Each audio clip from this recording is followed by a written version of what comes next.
All right, so midterm tomorrow. So don't miss your midterm. Yeah. So 4 pages double-sided of notes or 8 pages single-sided. You can type them.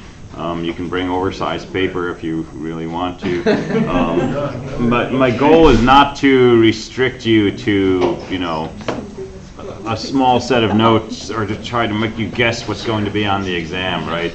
I just don't want to say open note because then people tend to bring in like hundreds of pages and textbooks and stuff, and you just end up looking for stuff the whole time instead of working on the questions. So 4 pages double-sided, or the equivalent for notes. And we didn't finish going through this list of possible topics, but we'll do that shortly. But any questions before we start on that?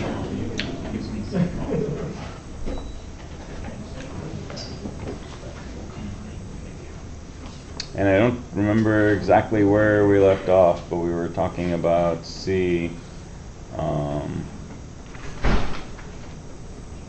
Basic syntax, characters. Characters go in single quotes. They're like integers. I think we got through that. Character arrays, which are strings, they have a null terminator on the end by convention. Okay, arrays don't need to have a null terminator, but when we talk about strings, we agree that we'll put a null character after the last character, and then printf, string length, all of those things assume that we're following that convention, so printf prints the characters in the string until it gets to the null terminator. String length counts the characters in the string until it gets to the null terminator. It's just a convention that everybody agrees on and the computer knows about. And we talked about argc, argv a bunch of times. Scanf. So let me make sure we understand this. So if we say something like scanf, some string %d, %c, %d.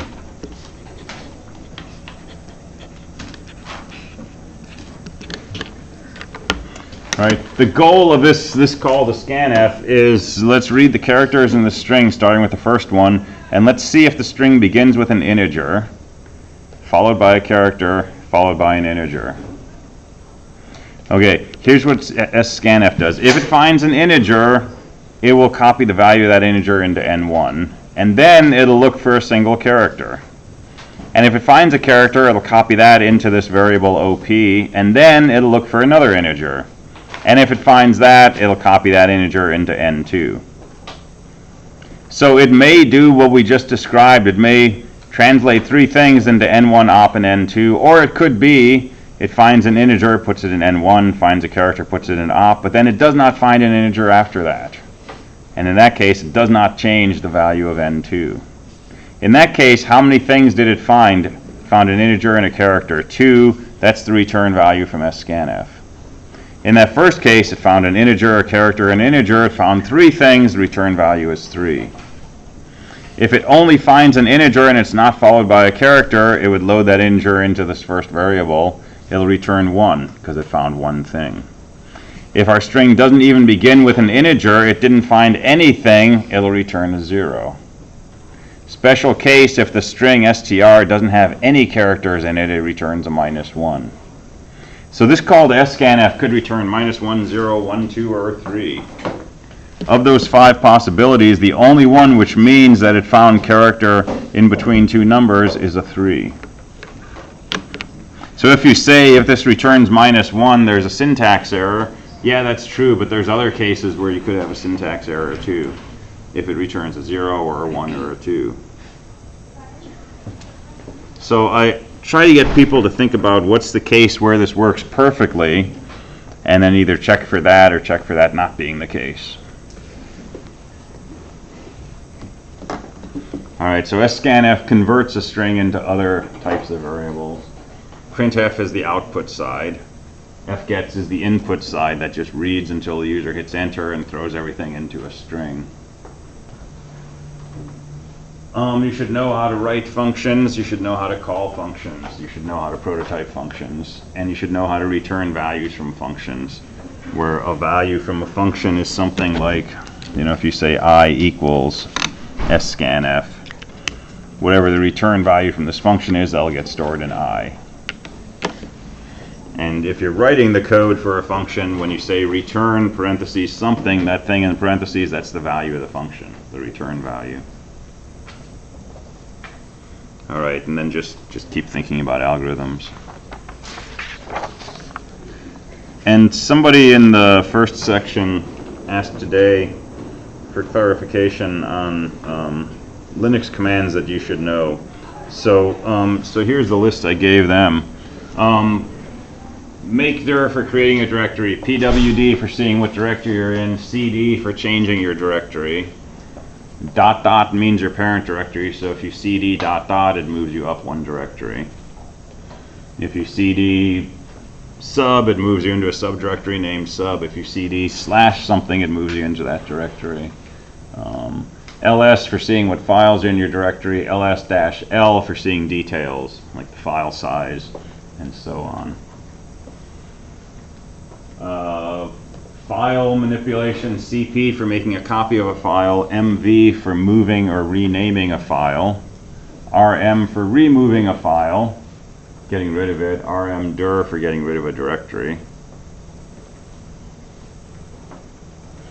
gcc-o, output file name, source file names is how we compile. You should know at least that form of it.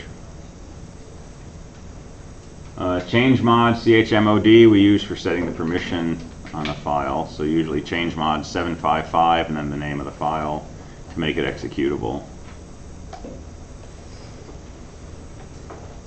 Echo for generating output, read for reading input, and variable equals whatever for assigning a value to a variable. That's probably enough as far as sort of Unix commands that you would use from the command line. There's more stuff when you're writing a script like if and while and things like that. But for actual commands that you would use to do things while you're sitting in Unix, this is probably a good set.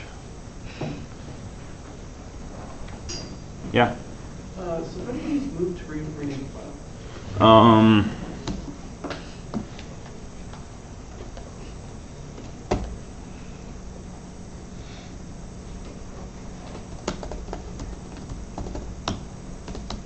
So here's a file called calc.c. If I copy calc.c to new.c, copy original to new, so now I have a file called new.c. So mv is the same except it's a rename. So if I want to rename new.c, I could say move the current file name and then the new name that I want it to have. So now new.c has been renamed to something else. So it's just like copy. Takes the original file and then the new file. So move, original name, new name. Why is it called move? Because you're actually moving it, kind of. To me, it's if you think of a namespace, it's like call this, so it's here, and now we're naming it something else, so it's moved over here. But let's see if they have a better explanation. Probably not.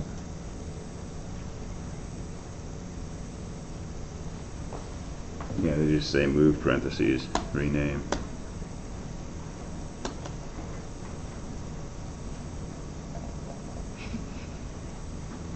Nope, nothing fancy. I thought maybe that would be under the bugs. It should be called something different. Yeah. I guess you could just think of that like if the command argument is changing the location, then it's moving the actual file. But yeah. If it's like different names, then it's moving the contents of the file into a different name. Yeah, that's one way to think of it. So you're like picking it up from here and putting it in this other thing with this new name. Like a different code, so to speak. Yeah, yeah. It's definitely a misnomer because the file does not move. It stays exactly where it is on the hard drive. But, and I think it stays exactly where it is in the directory entry, so. But you know, this was the 70s. Things were a little different. So yeah, not all these things make sense, like grep is for searching and stuff like that. So yeah, MV is rename.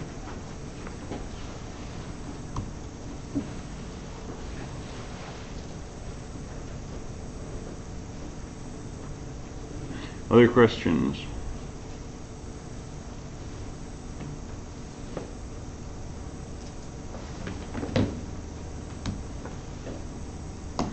All right, so let's look at ODP 415.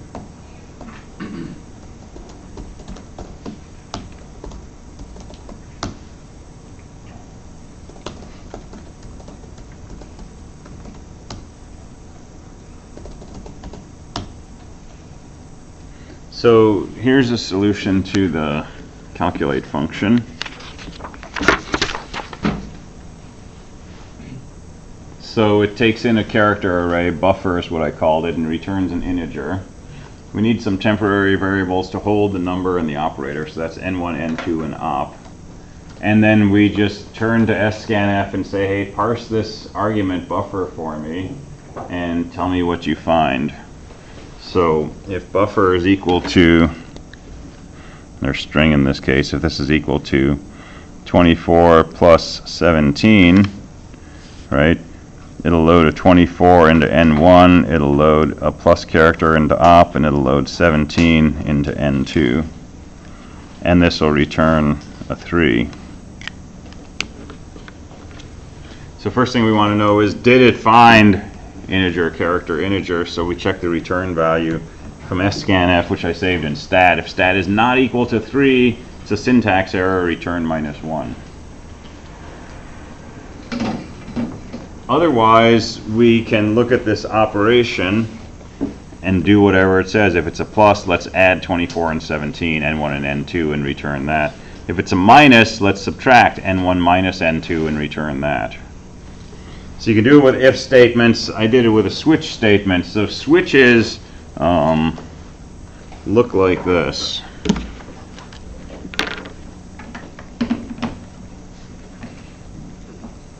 Switch parentheses, and there's usually a variable that has some small value like an integer or a character. And then we have a series of cases. So we can say case value 1, and we can list a bunch of statements. We can say case value 2 and list some other statements. And here's what a switch does. It looks at the value of this variable, and if it's equal to value 1, it'll start executing the code right here. If it's not equal to value 1, it'll go down to the next case statement, find val 2, see if it's equal to val 2. If it's equal to that value, then it'll start executing those statements. So it moves through your cases from top to bottom until it finds a case where the value matches the value of this variable, and then starts executing. And it'll execute everything through the remainder of all your cases. So if value matches val 1, it'll do these 3 squiggles, but then it'll go on and it'll start executing these statements as well.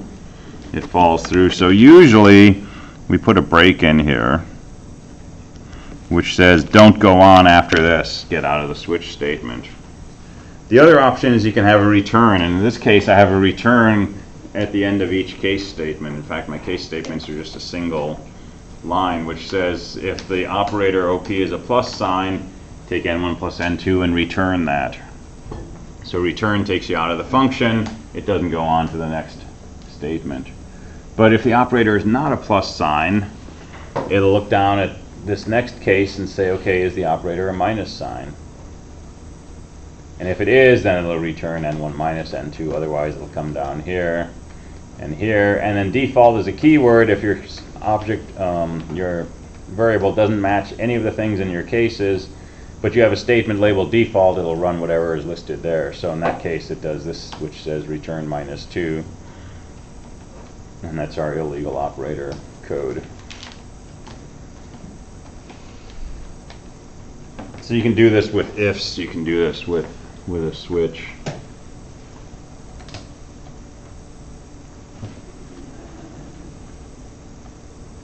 So questions about that?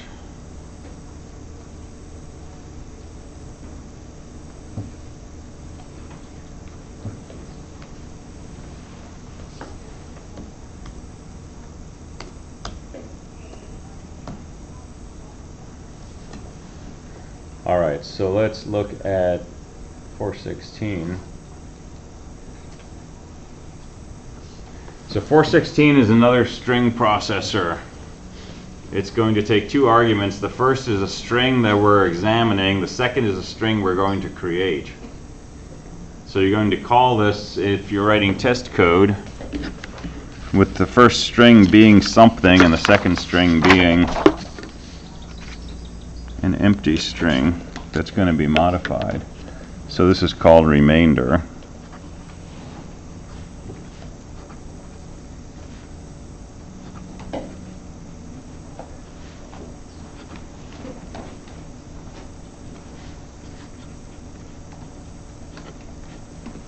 So we might call it with something like this. The first argument is just a string. The second argument is a string, but we're going to load something into that. So we might start off with like character temp 100. And if we make this call to our remove function and then we print the value of temp afterwards, that should print the following, the first string without any x's in it. So what rem does is it removes x's from this first string. And it creates a copy of the first string in this variable without any x's. So HAX, HOXX, HI, your output string should just be HA, HO, HI.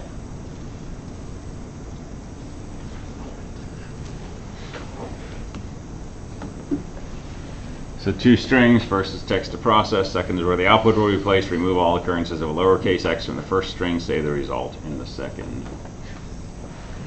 And you can use the string length function, but don't use any other built-in functions.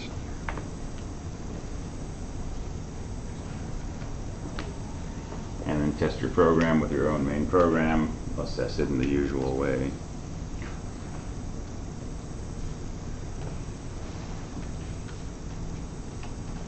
So you have to do a little work to make this happen.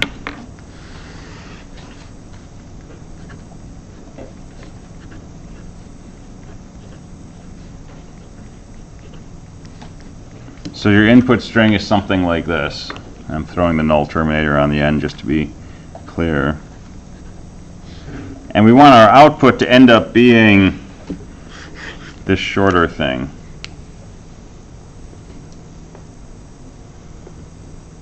So you could make a loop that goes through each character here, and if you find a character that's not equal to x, copy it to your output string. But remember, your output string, you're not replacing the x's with spaces or something. You're actually getting rid of them. So in this case, our input had 9 characters, our output only has 6. So that right there tells you probably need 2 different indexes, one for input, one for output. And again, if we do this ourselves, what do we have to do? Well, we'll start off pointing to the first character, and we'll keep something that tells us where the next output character should get written in this output array. And if the input character is not an x, we'll write it into that location and move forward. Look at your next character, it's not an x, write it to the output location and move forward. Look at the next character, it's an x, just don't copy it to your output and don't move forward. Leave our index right here for the output. Go to the next character, write it and move. Next character, write it and move. Next character is an x, don't write it, don't move. Next character is an x, same thing. There's an h, write it and move. There's an I, write that and move. And we hit the end of the input, either our for loop or our while condition kicks us out of that loop. We're almost done, but we still need to null terminate the output. But our index, which tells us where we should write the next character, that's where we want the null terminator. So once you get out of your loop, write the null terminator right there and just return. And you should have a good function. It's another int function, and I don't care what you return. You can return whatever your favorite integer is.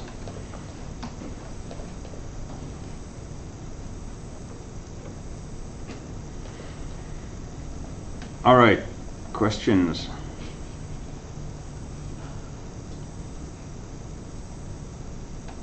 Anybody feel able to do that? Awesome. Cool.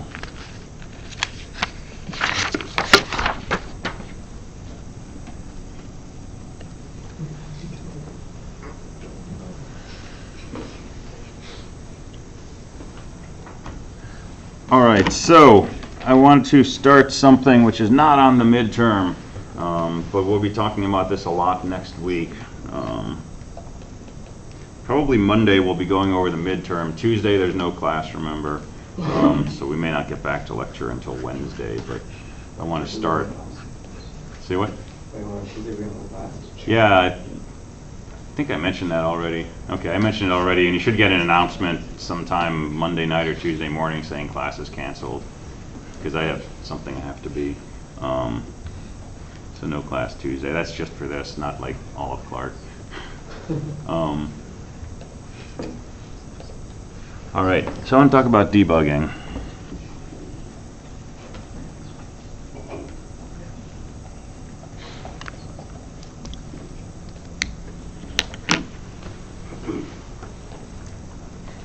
And so first thing to think about in debugging, there's sort of two types of issues we run into when we're writing code. The first type of issue is we can't get our code to compile. You say GCC and it throws up all over your screen, right? And so these are called syntax errors. Okay, it has nothing to do with what the program is going to do when it runs. It's the compiler saying, I don't even know how to turn this into a runnable program. Okay, your logic might be perfectly fine, your logic might be way off base, but it's not even getting to the point where you can start executing your algorithm. It's just saying, I don't know what you're trying to tell me to do. Okay, so those are syntax errors. And to fix syntax errors, we mostly just use the compiler.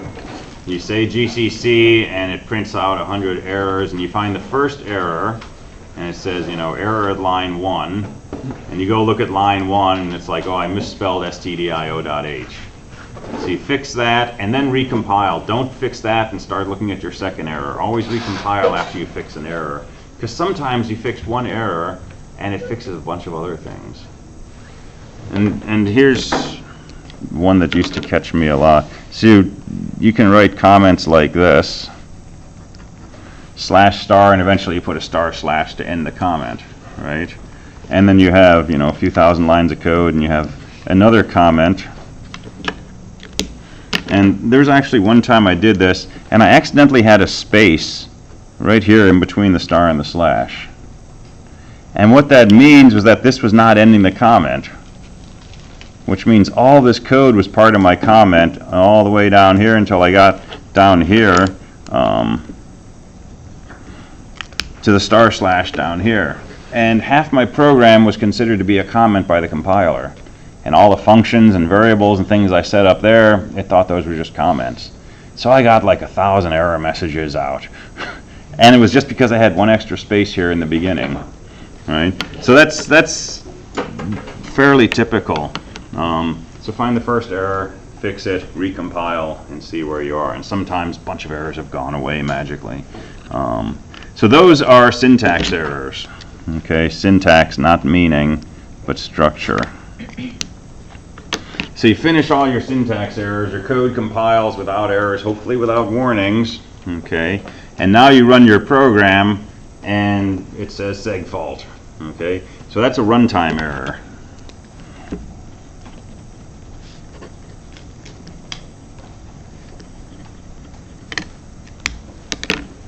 So our topic of discussion is, what do we do with runtime errors? You try to execute your program and it's not doing what you wanted.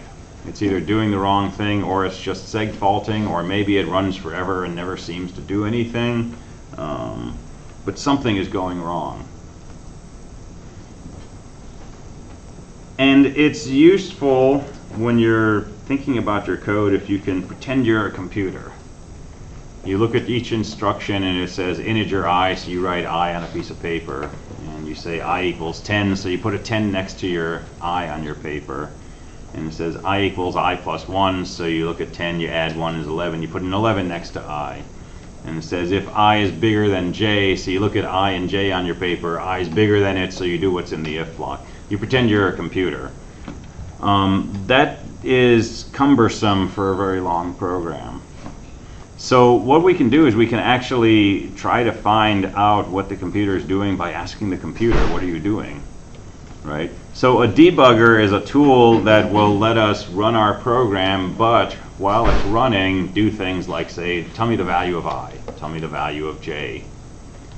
Tell me if you're going to execute these statements inside this if loop. Tell me how many times you're doing this while loop. Right? It lets us watch the program executing. And so debugging is an art form. It's a dose of insanity, because you know that your code says the program should do something, but you've got to put that aside and say, even though I said to do this, it's not doing that. Right? If you really believe that I said if I equals 0, return, and I is 0, but it's not returning, then you can't debug, right? But something's going wrong. Either there's a rip in the space-time continuum, or there's something else going on. So debugging is a little bit of suspension of, I know what this code is supposed to do, and just trying to look sort of blindly at what it's actually doing. And it's puzzle solving. It's forming guesses and coming up with ways to explore those guesses to see if this is what's happening or not. It's finding good test cases, and it's a lot of patience, and a little bit of luck sometimes. So we're going to mostly be working with a tool called GDB, which is the GNU debugger.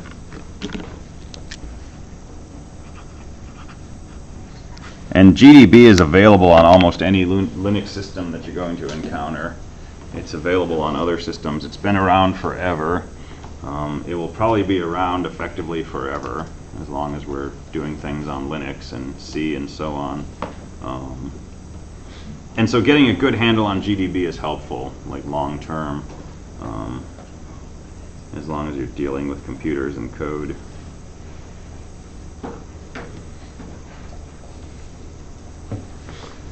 And so debugging, how many people here know who Grace Hopper is?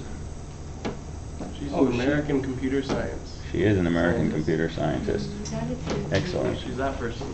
Yeah, she was an admiral in the Navy, and she was one of the first programmers in recorded history. Ada Lovelace was technically the first programmer. She wrote programs. That still blows me away. That still blows me away. Yeah. So she wrote programs for Charles Babbage's difference engine back in the 1800s. But that was a theoretical machine, so Grace Hopper was programming actual computers from the beginning, and she was also training generations of programmers. She did the string thing, right? Yeah, she used to hand out nanoseconds, pieces of wire 12 inches long. That's how far an electron could go in a nanosecond.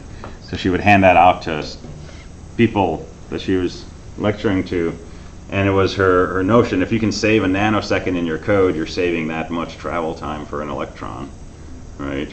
And she'd occasionally bring in a microsecond, which was almost 1,000 feet of wire, and really heavy to carry, right? This is what a microsecond costs. This is how much you can do in a microsecond. So she was amazing. She was working on a early computer, and she was working on, I believe, a cosine algorithm. And the code for this, if you've done enough calculus, you know about Taylor series. You can add up a bunch of numbers to find the cosine of an angle.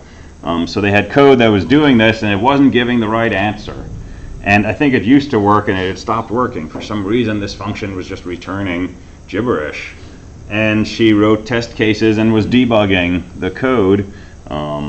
And eventually, she walked inside the computer. Okay, think about that. Computers were room-sized things. You could walk inside the computer. And in this room, it was just rows of cabinets. And these cabinets, you could open them up, and there were circuit boards inside. And they used these things called relays. They're mechanical transistors. They're about that big, typically. And a transistor can turn things on and off, while a relay has a little piece of metal inside, and there's a spring pulling that piece of metal to one side of the relay, and there's an electromagnet on the other side, which when you turn that magnet on will pull that piece of metal away from where the spring is pulling. And so you can cause that piece of metal to go one direction or the other, and in each direction it makes contact with another part of the circuit, and that's how you have things turning on and off in these old relay machines.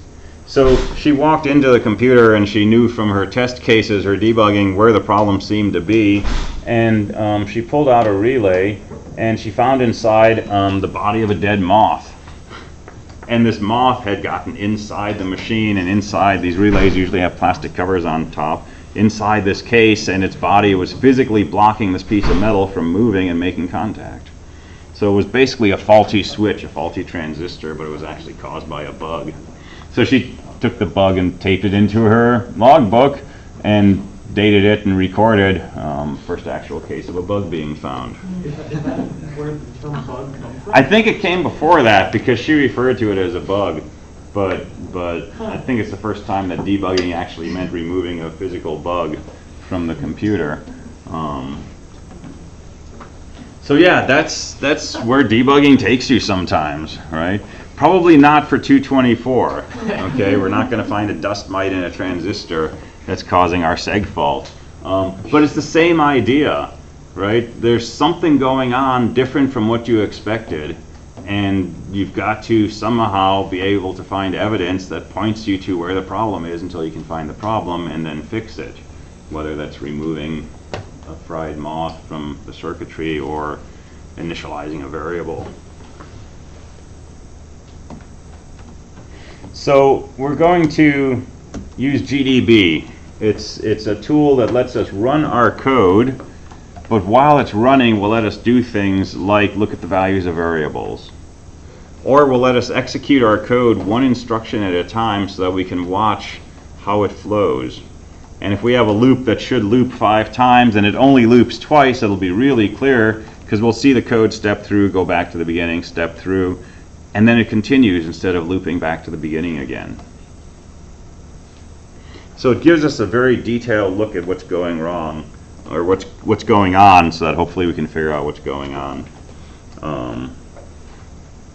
One of the downsides to GDB is sometimes, and this probably won't happen in here, but it might happen in 222, sometimes you've got a program, it doesn't work, it seg faults. And you've got a particular set of inputs, every time I put in these inputs it seg faults. Okay, let's run GDB. So you go through the steps, you run it in GDB, you put in your set of steps that make it seg fault, and instead of seg faulting it works perfectly. Okay, that's a bummer. It'll happen once in a while. And it's usually because you're doing something weird where you're overflowing an array, you're doing an fgets and you don't have enough space for all the characters being input or something like that. And it's kind of hit and miss what's going to happen in that case. Your code might work, it might crash. And when you run it under GDB, enough things might change that suddenly it doesn't work anymore. Or there could be a bug that only shows up when you run it in GDB. That's a better situation to be in because then you can debug it. All right, so I have a file here called Calc, and this is the calculator code from ODP 415, but I've got some bugs in here, and I got rid of my switch statement. I just used some if statements, and this doesn't work perfectly. So my test program main, I call calc 23 equals 57. That should come back and say illegal operator. So that should return like a -2, I think was the code for that. So when I print out I, it should be -2. So I'm going to compile that and I'm going to run it. And instead of printing -2, it prints some crazy number. 16 million or something like that, 169 million. Okay, I can say GDB calc, let's debug this program. But I'm not going to get very far. And this last line, it prints out, you know, license information and bug reporting instructions and so on. But the last line is the one we want to look at. It says reading symbols from calc, that's my program, and then in parentheses, no debugging symbols found. It should put a sad face after that. Because right now, if I try to look at my program, there's nothing in there. If I try to print the value of n1, there's no n1 in there. I can't really do anything. I can run my code, but I'm kind of working blind. If you're debugging code that you don't own, right, this is kind of where you are, and you can do it. But this is not what we want. So I'm going to hit Control-D to quit. And we're going to do something slightly different. So normally when I compiled my program, I just said gcc-o calc.c. I'm going to add something new in here, which is -g, which says add debugging info.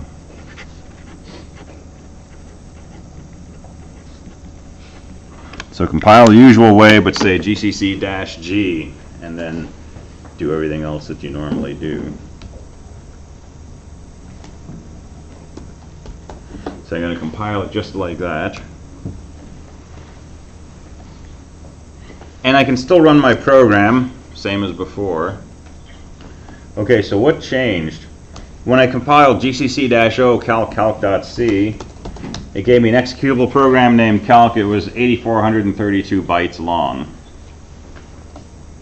When I compile with a -g switch, it gives me an executable program that's 11,120 bytes long. I got a bigger executable file. The reason it's bigger is because it has more information in it. More than it needs just to execute the program. It has information in there that will help us when we try to debug with GDB.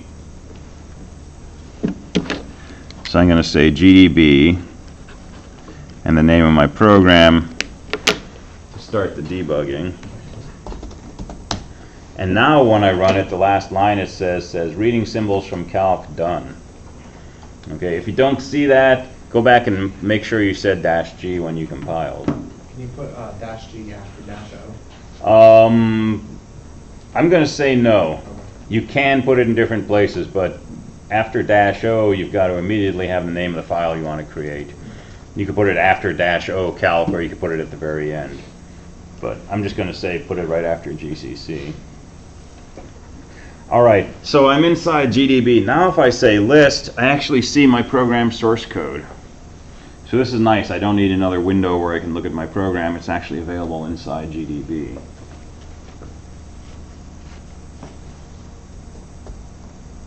And if I say list again, it shows me the next 10 lines of my program.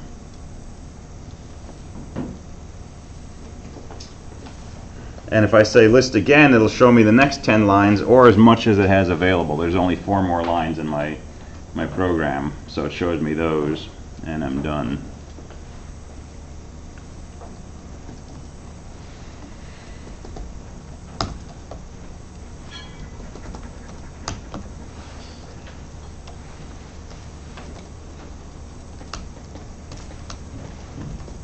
All right, if I want to see the program from the beginning, I can say list 1.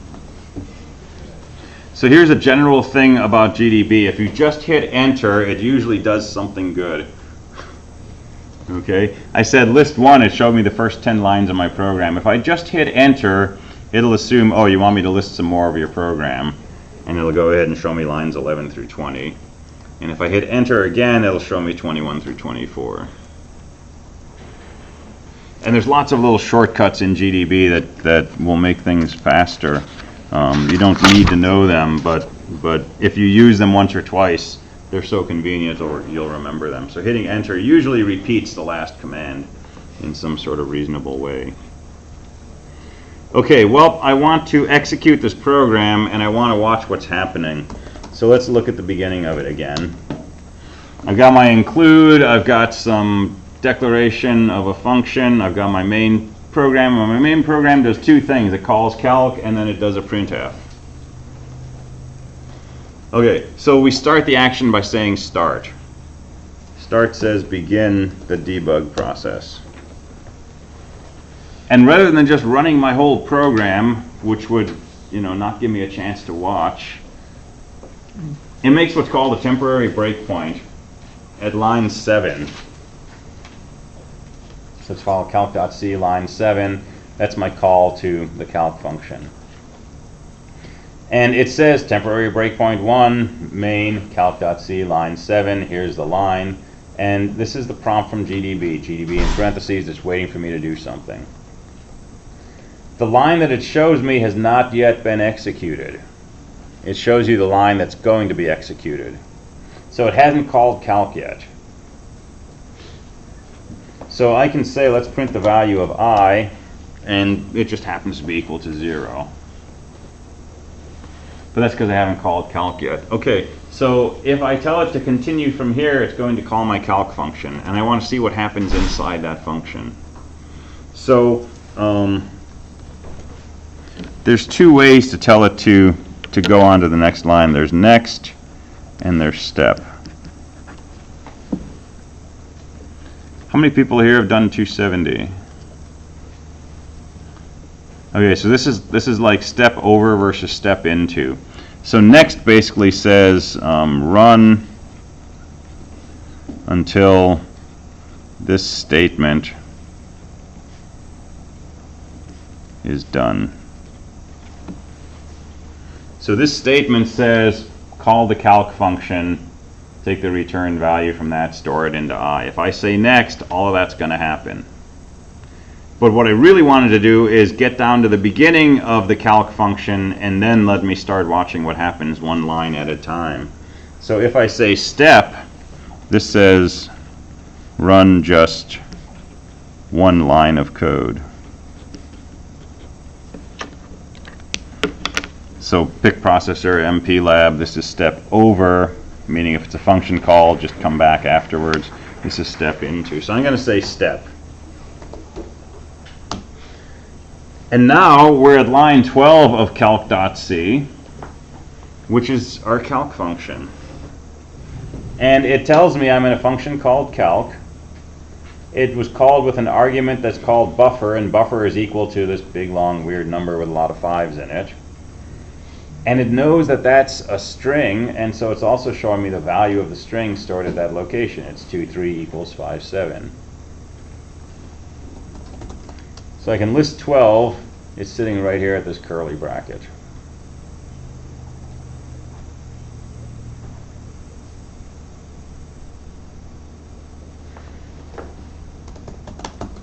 If I print N1, it's got some weird value. If I print op, that seems to be a null character. If I print N2, that's got some weird value. If I print result, that's another weird value, right? These things haven't been given values yet. They're local variables. So I'm going to say next. And it jumps down past all of those variable declarations. There's nothing to actually execute for those lines, or this empty line 16. And now it's down to line 17, and it's about to do this, which is a call to scanf.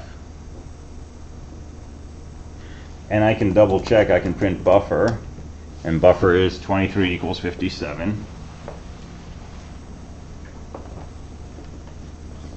Okay, so here, if I say step, it's going to start debugging the scanf function. And we don't want to do that. That's not code we wrote. We don't care what happens inside there. We believe scanf works. What we really want to do is just run until this statement is done. So we want to say next. If we say next, it'll call scanf, do all the stuff in there, return from scanf, take that value, store it in stat. Okay, we get all that by saying next. So I'm going to say next. And now we're at line 19. We just came back from our call to scanf. So now I can do things like print N1. Hey, N1's equal to 23. I can print op is equal to the equal sign character. I can print N2 is equal to 57. I can print stat's equal to 3. And now it's about to do this if statement, if op equals plus, result equals N1 plus N2. So let's print result right now. It's weird number that's got a minus sign in the front of it. So if op equals plus, result equals N1 plus N2. And remember, op's equal to an equal sign, so it should not do this statement. So I'm going to say next. And I'm going to print result, and result hasn't changed. That's good, because it wasn't a plus. If op equals minus, result equals n1 minus n2. Well, if I'm really kind of paranoid, I'll double check op. Op is still an equals sign, so that's good. So I'll go ahead and execute that. I'll print result. Result still hasn't changed. I'll do the times. I'll print result. And result hasn't changed. I'll do this next if, and I'll print result. And result still hasn't changed. Well, what's it about to do? It's about to return result. And the value of result is not -2, which I wanted it to be. It's this crazy number. And unless you're very tired, which you might be after you've been doing this for a few hours, it should be pretty clear there was nothing in my code that ever said I should set result to -2. Even though this operator was not a plus, minus, times, or divide, I never told it to set it to -2. So it's going to return whatever the value of result was in the beginning. So I can say next, and I come out of my function, and now it's going to print out I equals. And what's I? It's that weird value that got returned from result. So that tells you, oh, I forgot to say if it's not any of those things, let's set the result to -2.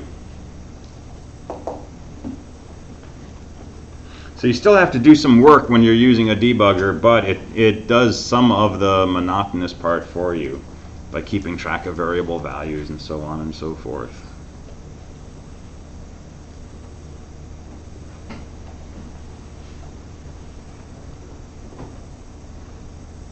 All right, so that's a first look at GDB, and I'll just quit with a Control D, and it'll ask if I want to quit even though my program's still running.